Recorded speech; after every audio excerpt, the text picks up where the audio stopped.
네, 오늘도 하나님이 우리에게 주신, 나에게 주신 하나님 말씀 보도록 하겠습니다.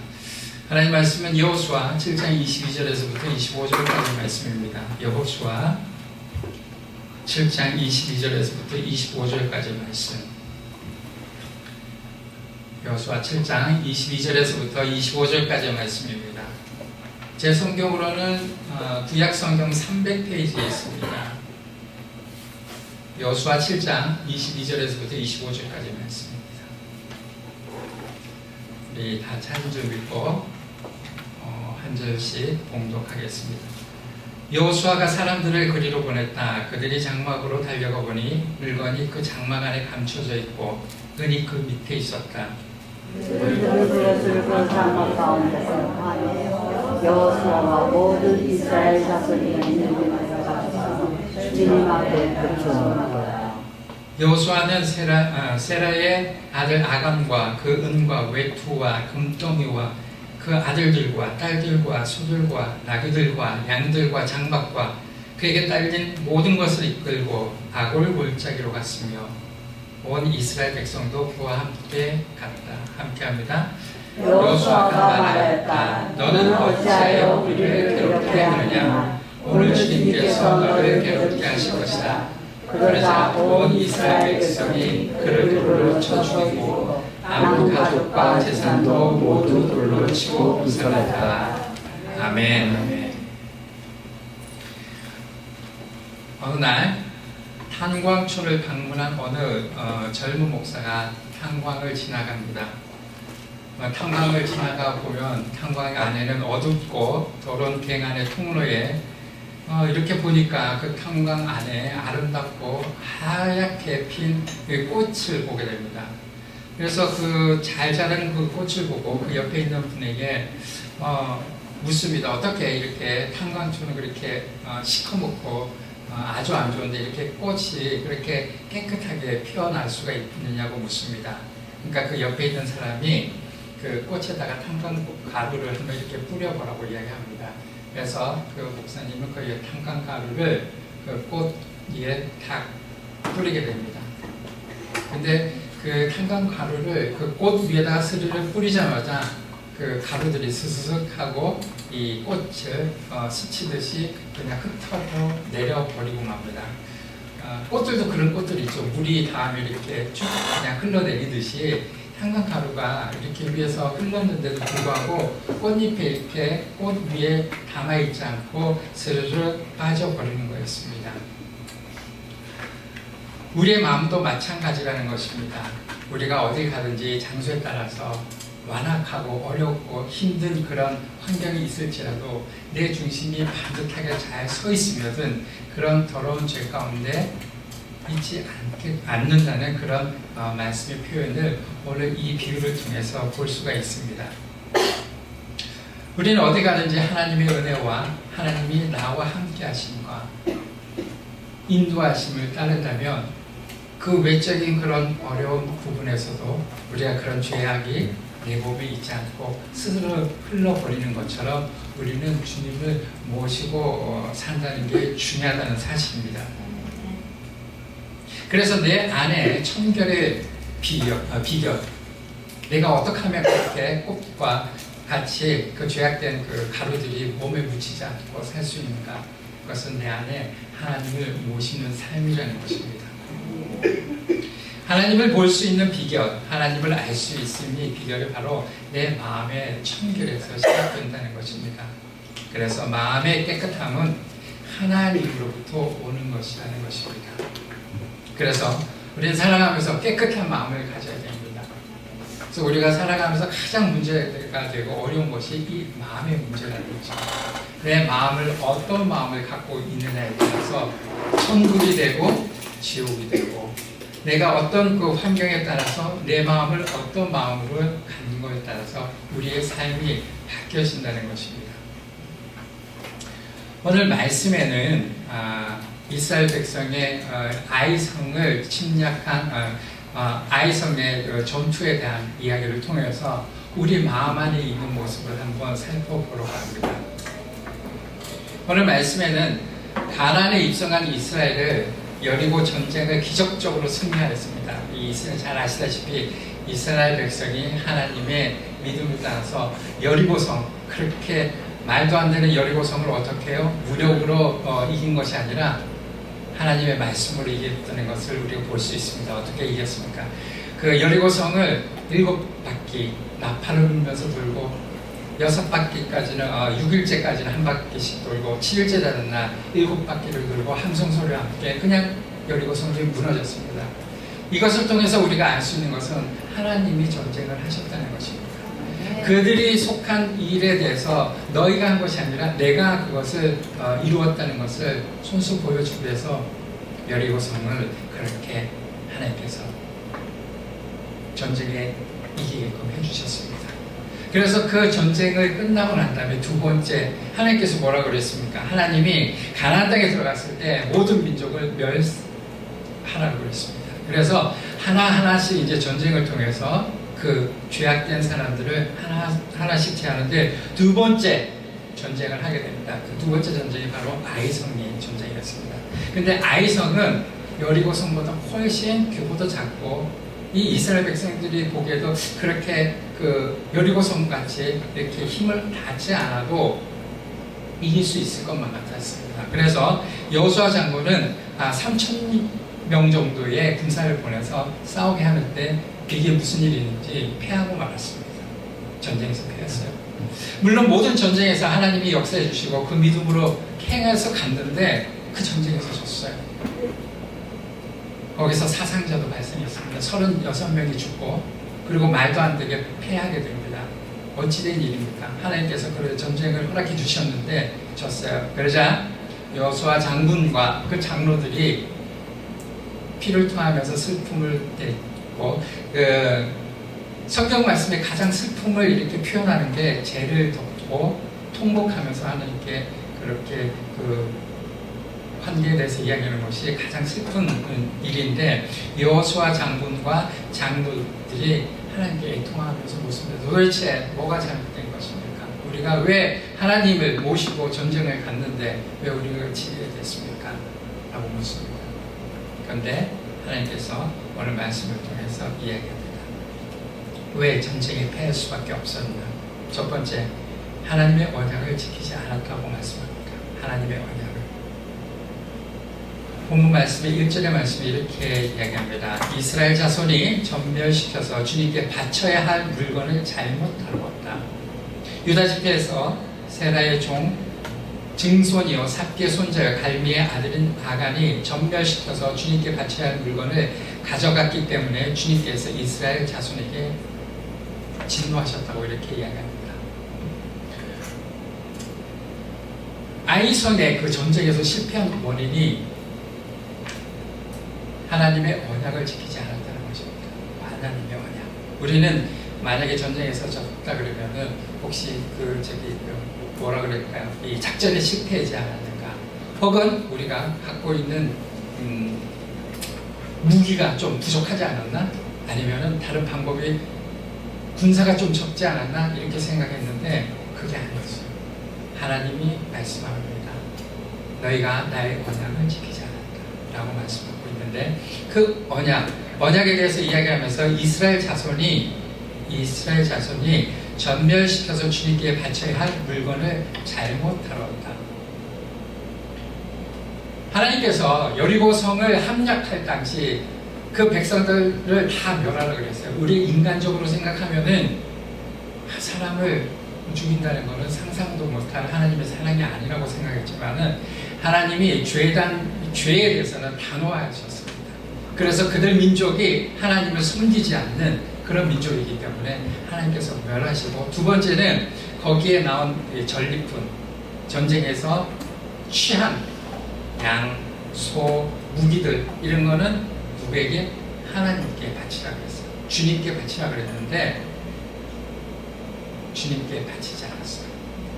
그런데 오늘 본문을 보면은 우리가 이해할 수 없는 부분이, 약간 이해할 수 없는 부분이, 그 많은 사람들 중에서 한 사람이 그것을 지키지 않았어요. 한 사람. 그 사람이 바로 아간이라는 사람이었어요. 한 사람이 그 전리품을 자기가 취했어요.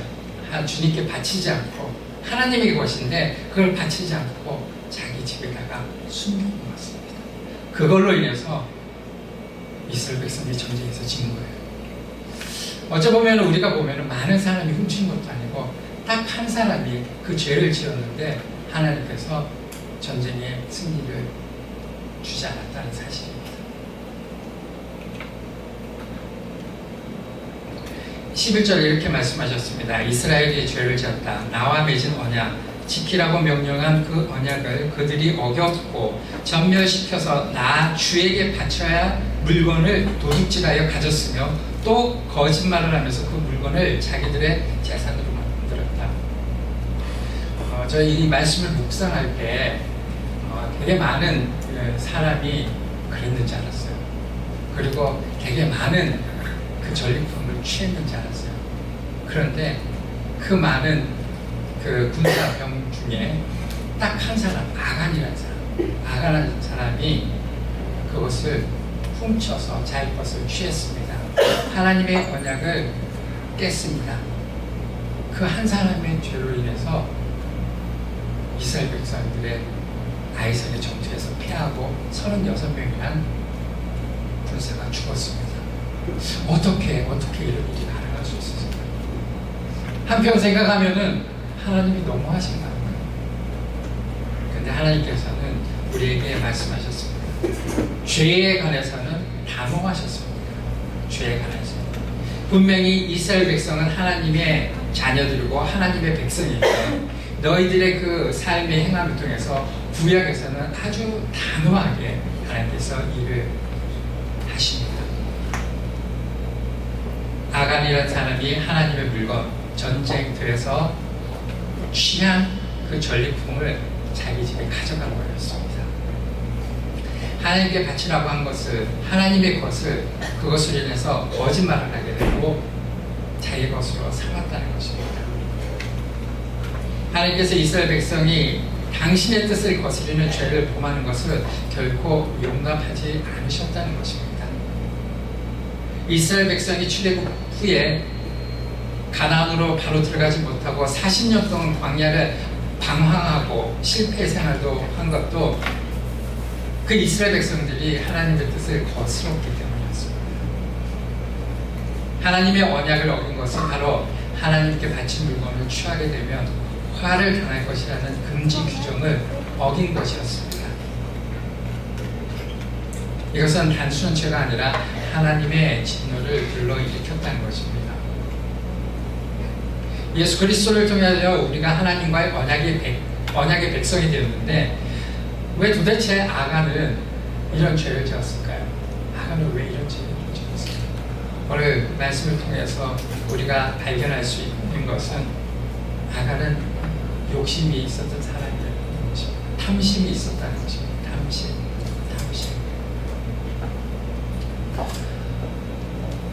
아간의 죄가 밝혀집니다. 21절에 제가 전리품 가운데서 신안에서 만든 아름다운 외투 한 벌과 은 200세겔과 50세겔이 나가는 금덩이 하나를 보고 탐이 나서 가졌습니다. 보십시오. 그 물건들을 저희 장막 안방 속에 감춰 두었는데 은을 맨 밑에 두었습니다. 여기 보면은 신안에서 만든 아름다운 외투 한 벌, 신안이라는 것은 바벨론을 뜻합니다. 가나안에서는 바벨론이라면 외제품, 좋은 외제 오품이라고 생각하면 됩니다. 소위 말해서 명품 한 벌이었어요. 명품 한 벌. 지금으로 말하면 명품 한 벌입니다. 명품 한 벌과 이 은 200세겔이라는 것은 은 200세겔, 은 200. 그때 당시에 그때 예수님께서 성전세를 낼 때 은 반 세겔을 냈다 그랬거든요. 그러니까 얼추 따져보면 은 200세겔은 한 어느 정도 대충입니다. 이게 많을 수도 있고 작을 수도 있는 정도의 금액입니다. 그리고 금 50세겔이 나가는 금덩이 하나를 보고 탐이 나서 가졌습니다. 그러니까 아간이 자기 마음속에 욕심과 탐심이 있었다는 것입니다. 이 욕심과 탐심이 우리에게 얼마나 그 죄를 일으키는지 여러분들 잘 아시면 그 많은 것 중에 고작 한편으로 생각하면 그런 정도의 물건을 가졌다고 해서 그렇게 큰 이스라엘 족속, 이스라엘 백성에게 전쟁에서 지기까지 하며 그런 그 재앙 같은 일이 벌어졌을까라고 생각하는데, 여러분들 잘 아시다시피 우리가 아담과 하와에서 아담이 뭐를 까먹었습니까? 사과 하나 까먹었어요. 어떻게 생각하면은 그깟 사과 하나 따먹었는데 우리는 하나님께 대한, 인간에 대한 저주를 받게 되었잖아요. 물론 예수 그리스도의 사랑으로 지금 구원의 그 생명을 얻었지만 하나님께서 약속한 것에 대해서는 굉장히 단호하게 죄의 심판을 주었다는 것입니다. 이 아간 역시도 그깟 명품옷 하나, 그리고 적당한 그런 은과 금을 하나님께서 내가 취했는데 이렇게 많은 사람이 사상자가 되고 전쟁에서 질 수 있는 이런 일을 허락하셨다는 부분에 대해서 우리는 삶의 태도를 한번 되짚어 보아야 한다는 것입니다. 아간은 평상시에도 나에게 갖고 있는 것이 탐심이 있었다는 것입니다. 물욕이 있었다는 것입니다. 우리가 탐심과 욕심은 무엇으로 우리가 분별할 수 있을까요? 탐심과 욕심. 사람마다 내가 갖고 있는 재력과 환경이 분명히 있을 것 아닙니까? 거기에 대해서 탐심과 욕심이라는 것은 내가 가진 것 이상으로서의 나를 위해서, 나만을 위해서 갖고자 하면 그 욕심이 탐심으로 나온다는 겁니다.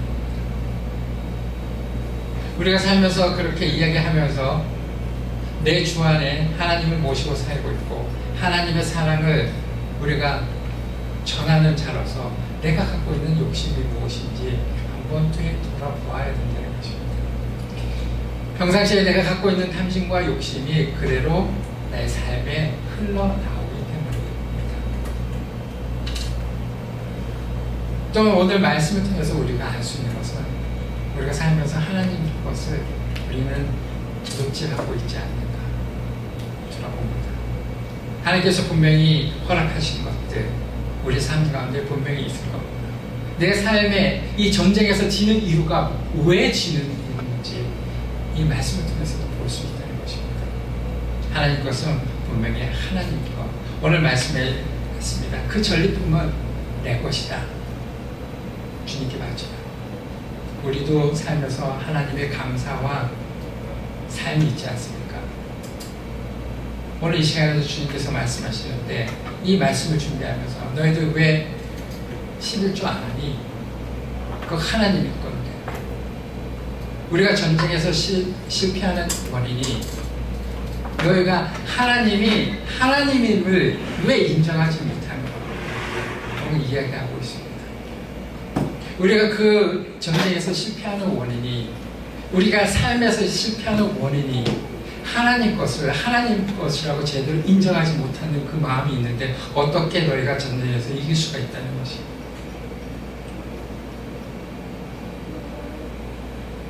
우리가 마음속에 안에 있는 것은 무슨 일을 하게 되면 이게 마치 내가 잘해서 한 것처럼, 내가 잘해서 이루어진 것처럼 온통 나의 것, 나를 위해서 사용하는 그런 모든 것들이 오늘 말씀을 통해서 이야기하는 겁니다. 아간은 그 명품옷 한 번 작은 은이었지만은 욕심을 낸 것입니다. 오늘 뒤에 말씀 보면은 아간이 잘 살았을까요? 못 살았을까요? 잘 산 사람이었어요. 자식도 많았고 소와 양들도 많았어요. 그런데도 불구하고 욕심을 낸 겁니다. 그런 그 안에는 우리가 비록 말씀을 통해서 그것을 훔쳤지만 하나님의 것을 내 것이라고 생각하고 훔쳤지만 그 안에는 하나님을 믿는 믿음이 결여되어 있었다는 것이죠. 하나님의 언약을 지키지 않고 내가 생각했던 내 마음에 부분이 있었다는 것입니다. 아간의 집에는 아들과 딸이 있었습니다. 소와 나귀도 양들도 있었습니다. 장막을 비롯하여 여러 가지 소유물이 있었습니다. 그의 재산의 소유는 재산가였습니다. 그가 하나님의 명령을 어기고 물건을 훔친 것은 탐욕에 있어요. 우리가 살아가면서 얼마나 나 자신을 위해서, 내 것을 위해서 살고 있는가. 대부분 도둑질하는 경우가 먹고 살기가 힘들어서 도둑질하기보다는 자신의 탐욕으로 일어나는 것이라는 것입니다. 우리들도 마찬가지입니다. 하나님 앞에서 물질에 관련되어 있어 바르게 살지 못하는 부분도 가난하기 때문이 아니라 자신의 욕심이나 탐심으로 인해서 만들어진다는 것입니다. 자신의 잘못된 소비 습관과 여러 문제들을 해결하기 위해서 하나님 앞에서 마땅히 드려야 하고 섬겨야 할 물질을 외면하는 경우가 너무도 많다는 것입니다. 그래서 어떤 사람들은 돈을 매번 잘 벌면서 어려움을 당하는 일이 있는 것처럼 말합니다. 하나님께서 우리에게 주신 시간, 재능, 물질, 우리 하나님이 지금 우리에게 주시는 형편을 감사할 줄 아는 사람이 되어야 된다는 것입니다. 더불어 내가 가진 현재의 것으로 하나님을 섬기고 교회를 섬기고 이웃을 섬길 수 있는 사람이 되어야 합니다. 아멘. 아멘. 그래야지 우리가 전쟁에서 승리할 수 있습니다. 하나님의 주권을 인정하는 것이 바로 우리가 11조와 헌물을 드린다고 이야기하고 있습니다.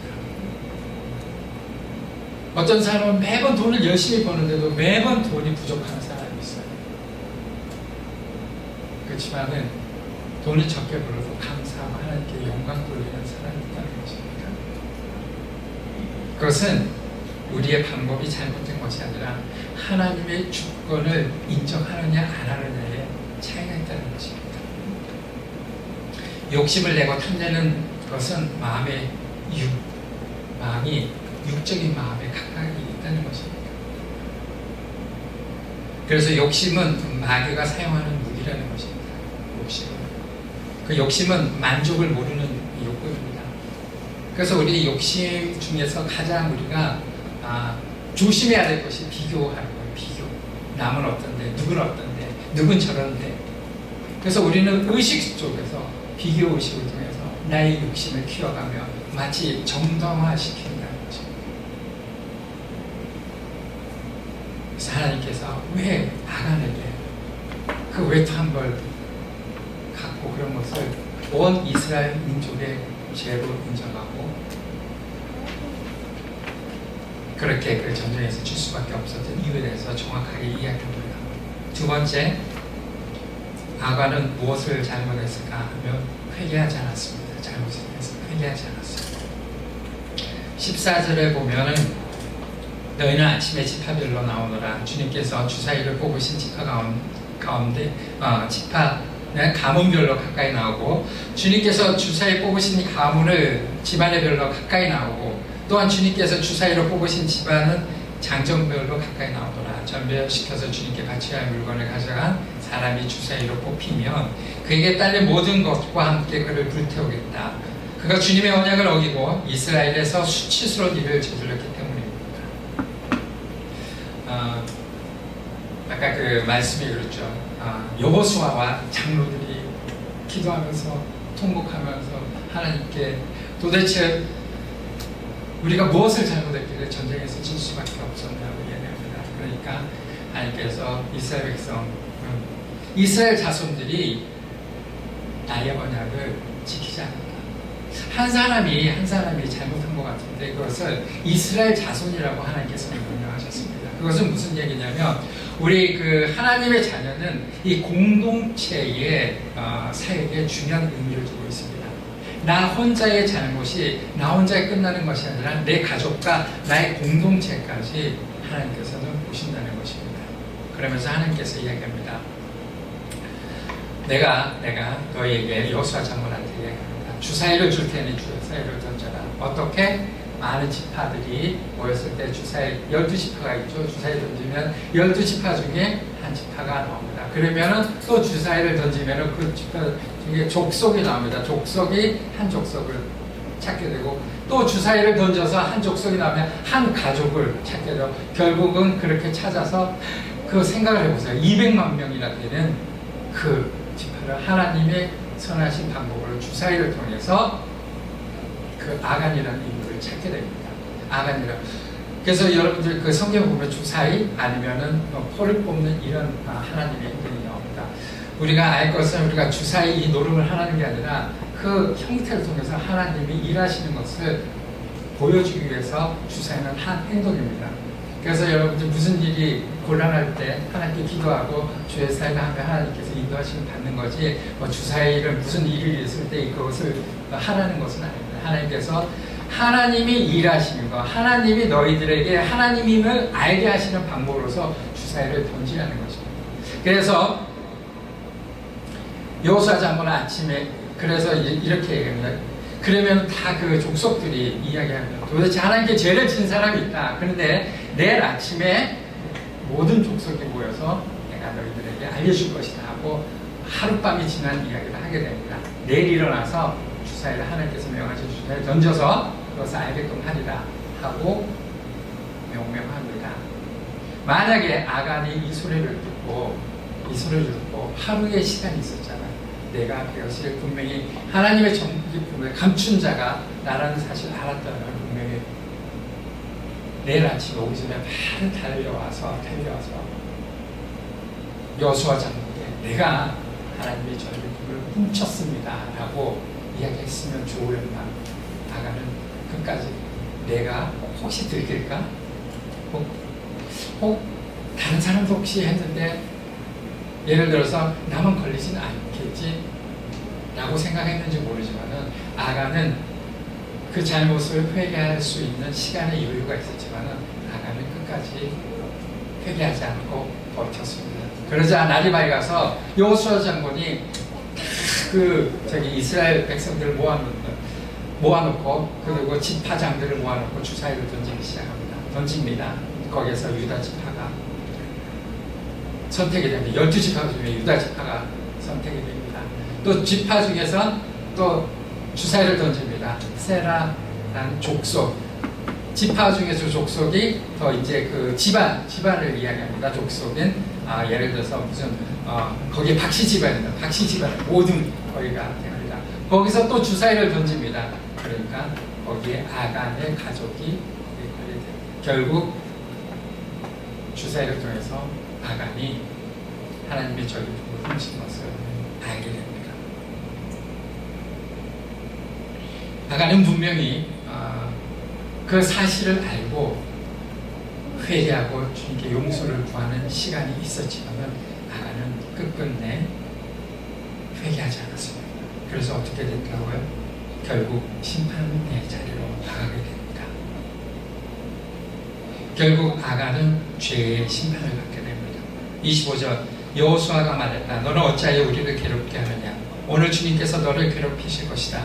그러자 온 이스라엘 백성이 그를 돌로 쳐서 죽이고 남은 가족도 재산도 모두 돌로 치고 불살랐다. 26절 그들은 그 위에 큰 돌 무더기를 쌓았는데 그것이 오늘까지 이렇게 하고 나서야 주님께 맹렬한 진노를 거두셨다. 그래서 그곳 이름을 오늘날까지도 여러분들 잘 아시는 아골골짜기라고 부릅니다. 아골골짜기라고 부릅니다. 심판을 당한 그 골짜기가 아골골짜기. 아골이란 말이 고통의 골짜기입니다. 그래서 여러분 찬양 중에 아골골짜기인들에도 이렇게 복음 들고 가옵니다. 아골골짜기라는 것은 정말 죄된 사람들이 모여있는 곳, 정말 심판받는 자들이 있는 곳이라는 그런 뜻입니다. 고통의 골짜기입니다. 근데 그 찬양의 아골골짜기인들에도 복음 들고 가오리다, 이 뜻은 정말 전도자가 그런 죄 가운데 있는 사람을 향해서 내가 전도하러 가겠습니다 라는 그 말씀의 깊은 뜻이 담겨있는 그런 찬송입니다. 그래서 여기에 나오는 아골골짜기, 고통이 있는 이 골짜기에 아간이 심판을 받게 됩니다. 근데 여기서 아간만 가서 돌로 쳐 죽은 것이 아니라 누가 있었습니까? 자녀들도 있었어요. 자녀들도. 그리고 재산들도 모두 불살라 버렸다고 말씀드렸습니다. 자녀가 있었는데 왜 자녀가 그랬습니까? 오늘 말씀의 주석의 내용에 보면 여러 가지 이유가 있는데 자녀들도 아버지가 훔친 물건이 있었다는 것을 자녀들도 알았다는 거예요. 그렇지만 아버지의 그 잘못을 자녀들이 알든 모르든 간에 그것을 같이 숨겨줬다는 거예요. 숨겨주었다는 거예요. 어떻게 보면은 부모의 잘못이 자녀들에게까지 죄를 짓게 만든 그런 환경이 되어버렸다는 것이죠. 그래서 하나님께서는 그것까지도 심판하셨다는 거예요. 자녀들까지. 이제 보면은 아버지의 잘못으로 인해서 자녀까지 심판되어 오르게 된다는 것입니다. 그리고 그가 가진 모든 재산도 모두 돌로 치고 불살랐습니다. 여기까지 보면은 우리는 정말 숨도 못 쉬고 살 수도 없습니다. 그런데 감사하게도 우리에게 희망 주신 것은 그 악을 골짜기에 심판받아서 죽어 없어질 수밖에 없는 우리를 하나님의 아들 예수 그리스도께서 우리를 죄를 용서하시고 대신 죽으셨다는 사실입니다. 아멘. 여기는 구약에서 예수님이 오기 전에 이때 당시는 하나님께서 직통계시로서 하나님께서 명령하셨고 하나님께서 우리에게 하나님의 자녀됨을 정확하게 바로 얘기해 주셨는데 우리의 연약함을 또 아시고 우리의 부패함과 우리의 하나님의 사랑을 전해주기 위해서 하나님의 아들이신 예수 그리스도를 통해서 친히 악을 골짜기가 되어주셨다는 사실입니다. 그래서 우리가 삶을 통해서 약간의 부족함과 만약에 죄가 있다면 예수 그리스도의 이름으로 용서받고 회개하는 그런 놀라운 은혜를 우리에게 주셨다는 사실입니다. 말씀을 정리합니다. 사실은 저와 여러분은 하나님 앞에 아간입니다. 사실 아간. 그러나 예수님 때문에 용서받고 다시 하나님 앞에 설 수 있는 존재가 되었다는 사실입니다. 아멘. 아간된 우리는 자랑할 것이 하나도 없다는 것입니다. 우리 역시 그런 존재입니다. 그래서 우리는 하나님 앞에 겸손해야 된다는 것입니다.